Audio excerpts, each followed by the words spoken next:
Hi guys, good morning. It's our Monday Fun Day morning. I hope you had a pleasant weekend and a fantastic Easter Sunday.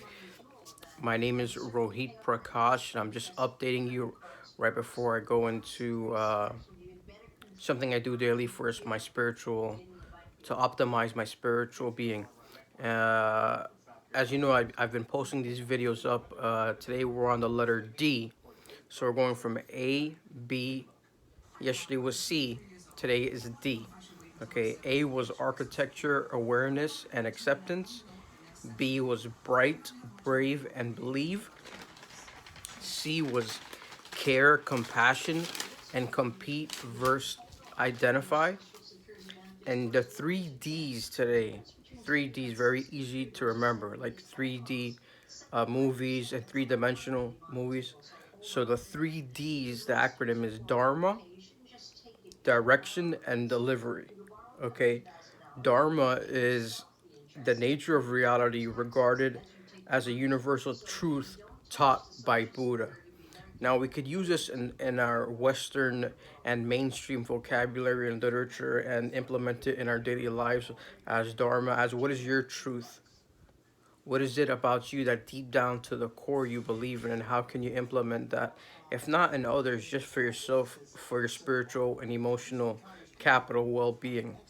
What is your Dharma? And if we're not clear about what that is, because it's taught in Hinduism as well, it's taught in Hinduism as well, but its major function and its true core and its belief that the Buddhists really have a heavily influence on Dharma, and they've mastered it to its core.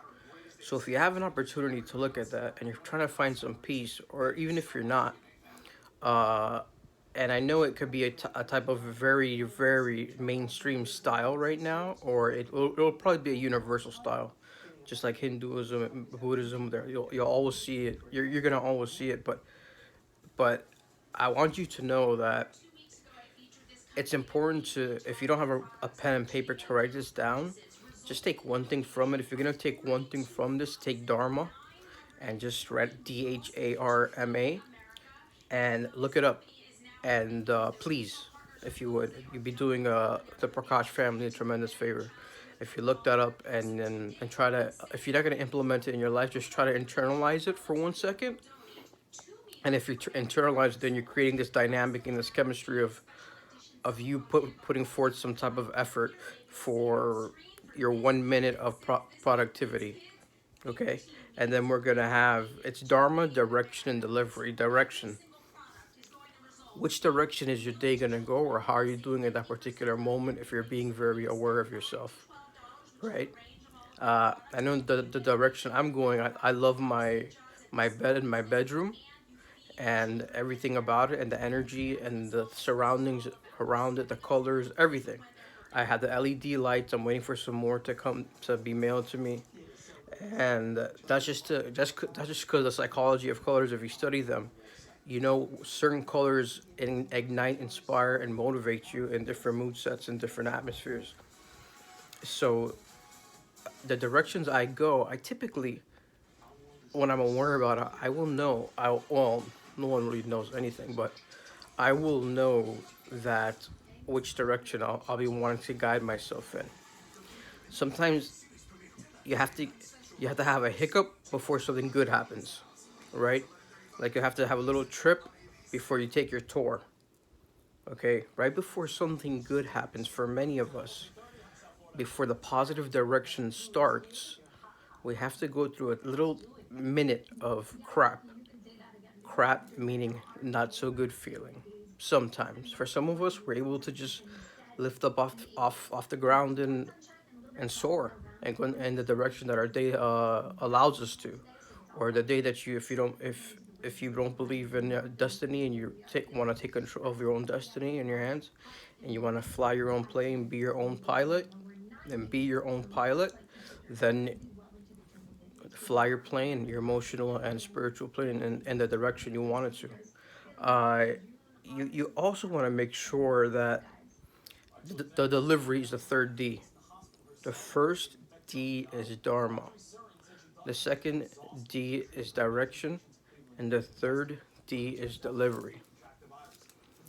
The delivery of, in this particular instant, excuse me, guys. In this particular instant, uh, my delivery is how you speak or when you speak. I remember in completely off topic and going on a tangent here. In the delivery in December of 2006, 2007, 2008, I'm not sure. I needed a certain account to get my bonus. And my business partner now, Andrew Schultz, I let him know that. And we used to do seminars at pretty like ritzy places like, well, only at ritzy places like Morton's, Ritz Carlton, Rusty Pelican. These are all high, like 5-star, 4-star places. And so, since we had them being done twice a month or 3 times a month, in December, typically no one makes moves and switching their portfolios, things like that, because they're in the festive spirit. Hanukkah's coming up, and Christmas is coming up, and things like that. But he and I did a seminar at Morton's restaurant over in Aventura. And there's this gentleman that came in, and we worked with him together, and it was about $5 million. It was a $5 million account, but we didn't know at the time. We thought it was just a $1 million account. And 1 million, don't get me wrong, that's a lot of money, but that was our minimum. Okay, and it just so happened that I had just got my new apartment, and when I was qualifying for when I gave clients my office number, and I also gave, I mean, at that time they weren't clients, they were prospects. So I gave prospects my office number, but I also would call them from my cell if I wasn't home. I don't know if I was allowed to do that at that point, or I was not, because I didn't ask. So I'm under the assumption that I'm allowed to, and I think I'm right because it's a part of something we signed, anyways. So I called this gentleman back to come to the seminar. There's some pre-qualifying questions we have to ask before you come over to our firm, and he qualified for it. He ended up going to the seminar. He ended up coming to the meeting, and it took about 4 months to get all of the money. No, 6 months to get all of the money, but the first million came in about three within 3 months, less than 3 months of the seminar before my bonus date, and that was it was a lot of work. Some money was spent into it, but the time capital was so much I was pretty much under pressure then, and pressure makes diamonds. So I typically I'd like to think, or what I've been told is that I perform good under pressure. So we made we made that happen. Ultimately, what I'm saying is that we landed the account in December when nobody's doing business. I called the guy from my apartment after business hours. We made the bonus. My business partner took a meeting at 11 a.m. with this person, and he never takes business meetings until afternoon, after he's finishing with my morning. But for me, I remember he said Rahush, because my nickname for him is Rahushkins. So he said, Rahushkins, I'll make an exception for you. We'll meet him at 11. That's because I would bug the shit out of him. I would really, really bug him about it. And I don't know if that's bad or a good thing, but it was my business, so I wanted to thrive. And if I wanted to thrive, I have to take fate in that particular time in my own hands. Okay? And that's the way when you're in the investment fields and investment banking or wealth management field, you sometimes you have to carry the ball yourself and give it to the best person in that area. So I had to carry the ball and pass it to Andrew, and he came in for an 11 a.m. meeting, and from there, I mean, it was a beautiful relationship till this day. We still have him, and it's just something I remember. But the delivery of the message and how we spoke to the person, how he spoke to this gentleman and his family, wherever I was, because we're not always stationary. Because Andrew could be at the Ritz Carlton, and I could be in South Beach, speaking at the Ritz Carlton there, and Andrew could be in Coconut Grove speaking at the Ritz Carlton over there at that point in time, and we'd have to communicate. But in between, then our clients would either call one of the secretaries or call me. So he called me when I was doing something in South Beach. That yeah, it was South Beach, and I really I don't know why I remember this like it was yesterday. And the delivery in which I spoke to him was at this time I didn't have um, at this time I didn't have a lot of money yet. So I was already but I would deliver the message as if already I did. Okay, sometimes you have to use your imagination and speak with the people as if you're on their level or delivery. Sometimes it helps if you're not. Wealthy people and people that have business or business owners or authentic people like to help people that know they have the capability and they're truly not going through a good time, but they know they have the capability. If they know they're not going to be grateful, they're not going to. Typically, they won't help. Typically, we won't help. We will. We will. We like to help people that are grateful and know they have that in their heart. So, once we became wealthier, once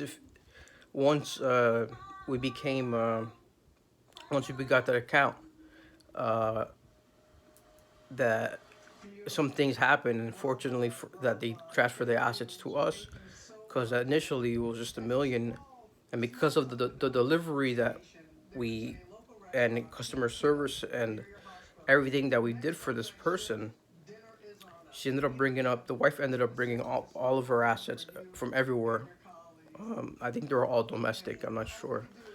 It ended up coming to about 4 or 5 million.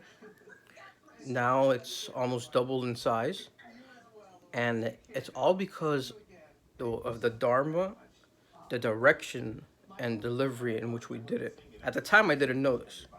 At the time, I'm just doing business and following up a specific structure of business model and implementing it. However, the number one characteristics of billionaires, of millionaires, or billionaires is character and integrity. So that's two, I guess. Character, integrity, and then you're gonna have structure, but there's gonna be days your regimen gets skewed off to the curve, and you have to come back in, like taking the 11 o'clock meeting when you never do. The stars may or may not be aligned for you to do that. That's completely up to you. Uh, if you run your life, don't be too hard on yourself if you miss your meditation at the time you're supposed to. Okay, just go about your normal day. Read a joke instead. Do the opposite of what you're going to do. Hug your dog. Do something silly. Think about me. And that should help you out, right? Uh, I have to be funny, so that was one of my goals. So that was a joke. I hope you liked it. Uh, so we have for these dharma, direction, and delivery. And guys, if you have a pen and paper, please write this down.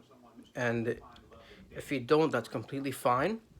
You can just refer back to this video, rewind it and play it, rewind it and play it, or just watch it and just write it down. Just take one thing from it, please, and just implement it into your life. If you can, go on to keepinspiring.me. Keepinspiring.me, free website. My business partner and I put up just for you. Philosophers, scientists, and everybody are there. Just quotes and things that keep your motivational, emotional, spiritual arsenal at optimal levels, or to tone down and cool your engines down. I want you to have a complete, full emotional arsenal of quotes and ways of thinking and relaxing and knowing that this is the universe telling us that everybody needs to chill out and just relax. But just know that there's people here for you, and know that if you're if you're this is listen. I'm getting over addiction. I don't drink, but I'm not imparting on anybody to stop drinking. Okay, everybody do what you do. I'm all for it. If you find yourself for some reason or the other that you can't control it, DM me or private message me, and I'll tell you what to do exactly, or how to do it, and we'll get through it together. All right, it's very very important. Okay, so if you can't, if you don't want to do any of this stuff that I'm mentioning here, create one positive memory today. Life is a series of creating positive memories. Okay, so please try to do that. And remember, I gotta hop off here and go until 9 a.m. But create a positive message in here, and then we create a positive message out there. Create a positive message in here, and then a positive will be positive out there. And if you don't go out there may be your living room with your family, which may be extremely difficult in itself. And if you can't find beauty, create it, guys. If you can't find beauty, create it. And I appreciate you taking 16 minutes and 35 seconds to listen to me. And with that being said, remember, it's not the most intelligent or strongest of the species that survives. It's the ones that are most, it's the people that are most adaptable to change that survives. That's Charles Darwin. So please keep that in mind. I hope you have a beautiful, fantastic Monday fun day. Take care. Bye bye.